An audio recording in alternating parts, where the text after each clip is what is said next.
It's the round 8 review. So we did pretty subpar this week, scoring just the 2,160. 52k just about for the round, and we slid back to 19k overall. 18k exactly for the season we scored. So we're at, I would say, almost dire stations now. We got to pull the metaphorical rabbit out of the hat to revive this season. But yeah, it's going to be tough, but we'll go through it. Tom Stewart, backing up off that 187 last week, did not go anywhere close to that this week. 74, over 100 points below it. I think a lot of that can be attributed to the clangers he's got. I think 5 in the first half. He got quite a few for the game, probably 8 or 9 in the end. So obviously that's a massive reason why he went bad. I'm not too concerned, obviously. Did score 187 last week, but just not what you want, Is above 600k, so it will get easier to trade in with this in the system, but he does have that's 187 still. Crisp 121, played well. Getting the ball a lot, just attacking, kicking goals and stuff. It was really good. Jane Short continuing in that midfield role was really good. Just real clean below his knees. Gets the ball a lot, of course, as he always does, and great kick as well. Now, Ridley did not play. Luckily, DeConning on the bench came in. 82. That's actually pretty good.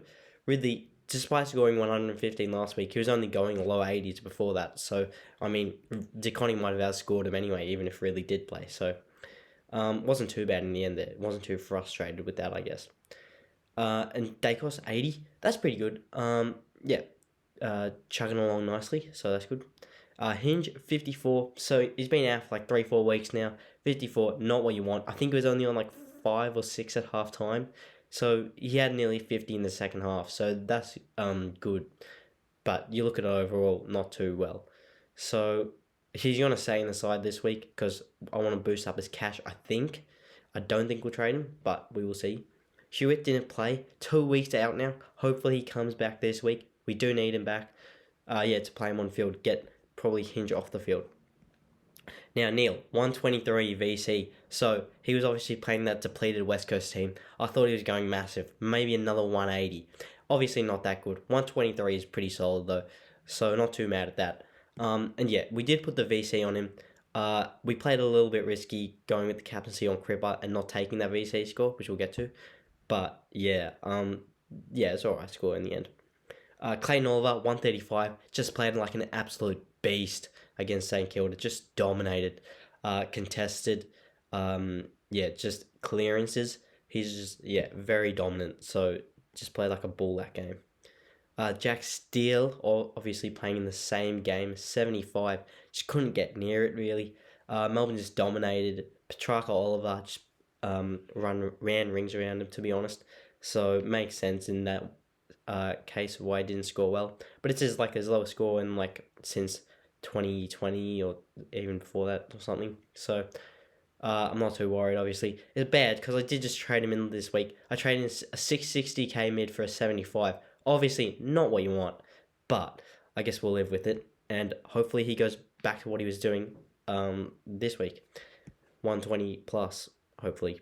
And then McRae, 144, bounced back after 2 80/90 scores. Was good to see. Playing more inside mid. Probably kicks even a bit more effective as well. So that was good to see from him. Miller, 122. Didn't see too much of this game, but 122 is a good score. And backed up that 160 last week as well, so that's good. Then Cripps, he was great.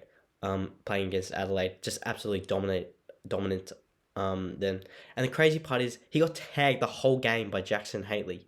Tagged and scored a 151. That shows how great he was. Probably could have gone 200 otherwise if he didn't get tagged. But just Haley had no answers for him. Cripps was on about 90 at halftime, and I thought he could go definitely 180-ish at that point. Did slow down a bit, but it's all right.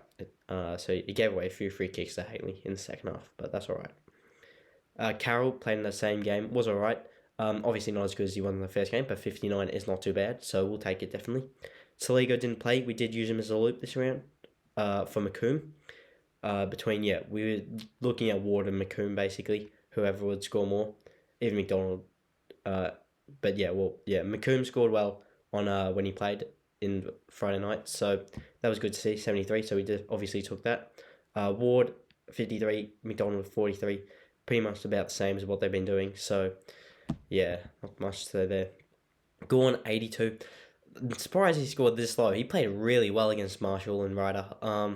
Yeah, I guess second half more than anything, he just declined. But yeah, not too mad, obviously. And then Braden Bruce, yeah, 103 was good. Yeah, played another good game from him. Yeah, against Geelong. So yeah, that was good to see. Hayes 98. Yeah, scored a 50 last week, so good to see him back with the 98. Should probably get to 300k, if not next week, the week after. So that'll be good. We should, we'll probably trade him out when he's like 320k or something. So that'll be good to get. Dunkley 78. Whole forward line did bad, to be honest. It was, pretty despicable if we're being real. But yeah, Dunkley did score like a 140 back-to-back weeks, so you give him a little bit of a pass. Heaney, since I traded him in though, he's just been playing permanent forward basically. I think he had like 13 touches on the weekend. It's not good. Yeah, he really should be playing more midfield, but it seems like, I don't know, maybe they're going more to Callum Mills in there. Yeah, that's what I was saying, but yeah. Cornelio 70, not as good as he's been doing the past few weeks. Still a 95-ish average for the season, so not too mad at that. Butters is one that I am mad at though. 52, that is not good. 86 average for the season. I mean, I'm not going to trade him out just because I want to upgrade around him. And I mean, 420k is like, who can you really trade him to? You've really got to get like another 100k in if you really want to go someone. So I don't really think so to trade him out. But yeah, he is frustrating, definitely. Yeah, that's why I wasn't really that keen on starting him. But yeah. And then Nick Martin, 88. Yeah, he was best scorer for the forward line, so he did play really well. Yeah, good to see him, which is, pretty usual for him with that 90 average. Dearden, 59. He did, pretty well. Really strong tackler. Got the ball a little bit. Saw him in the back half, which is pretty interesting. Took a few marks around there.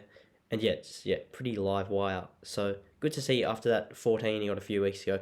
He's come back pretty well. So that's good to see from him. And hopefully he gets up, probably not that much, maybe like 230, 240k before we trade him out. Dixon didn't play. That's pretty crazy that he got omitted despite they only had 21 AFL players available, West Coast. But yeah. And then Roses, 18, not what you want, but it is what it is. Okay, so trades though this week. Don't crucify me, but we're going a little bit risky. So we are trading out Ward and Dixon to Darcy Cameron. He's got that ruck roll, which, if we go into the stats, so obviously in the past, well, in his first 5 games for the season, he didn't do too well. But since Grundy went down, 115, 108, so he's been going. So yeah, with that full-time ruck roll, he looks like he definitely can go well. And yeah, obviously maybe not average 100, but if he can do like 90s, for a guy that's 368k to bring in that, I mean, Butters is going 86, so I mean 86 I guess is acceptable now for a forward premium. Not really, but yeah. And then rookie wise, we're probably going to go Cooper Hamilton just because he's cheap, 1 or 2, and then we'll probably go Greg Clark next week is what I would look at.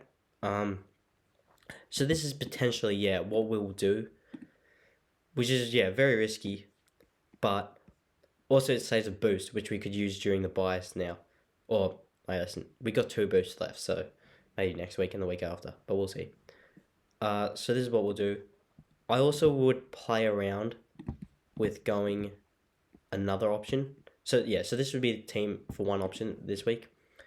Otherwise, if we did another one, where we did trade out Hinge, I said I wanted to keep him, but if we boosted, we would trade him out, Dixon and Ward, and we would go for a premium mid in Brayshaw, and then still Hamilton, and the other rookie, well, we need a 1 or 2k rookie, as you can see, but there's basically no one that's playing otherwise, really. Like you look at someone like Dempsey got dropped, so what do I have to do here? Slide someone back. I don't even have anyone to slide back.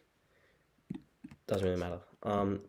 but yeah, someone like Dempsey, I think I can get with some DPP eventually. Yeah.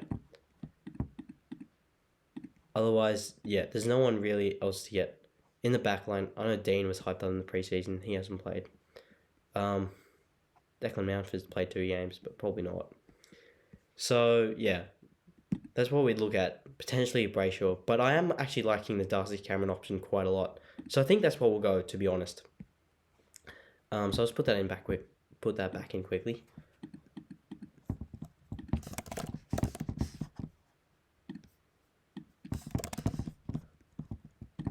Okay. So I'll get the team up for how it will be set up this week. And yeah, so I think the team is actually going pretty well. You look at the names and stuff, we're actually pretty solid across all lines. But they're just not scoring well. Like Stewart scored bad uncharacteristically, same as Steele and Gawn. So that just killed us basically on the weekend. Which yeah, you go back to the week prior where they all scored well. And then the team did well, of course. My team. So yeah, this is really dependent on them, because they're like top of the line guys, So you really want them to be scoring, yeah, maximally, I would say. Anyway, captaincy wise this weekend, it's a bit interesting. I mean, you look at it. Thing is, I don't really want to put the VC on Neil because he's going to get tagged by. I think Chase Jones was going to Sam Walsh. So, yeah, Jackson Haley would probably go to the bigger body midfielder if they do choose to pursue that role for him. So, Lockie Neal might cop a Chase Jones tag. So, we probably don't want to go in that direction. I'm thinking of Clayton Oliver against a West Coast, potentially. There are a few juicy matchups, but I mean, like Steele against Geelong, that's a hard matchup. McRae against Collingwood, that might not be the easiest matchup, but it's not too bad. Also with Darcy Cameron, he's playing against Bulldogs, and of course Tim English is still out, but I think he's potentially going to come back this week, or maybe in another week or two. So if he does play Tim English, I might not do this trade. Darcy Cameron, I might go the Andrew Brayshaw route. But if he doesn't, I'll probably be more inclined to do it.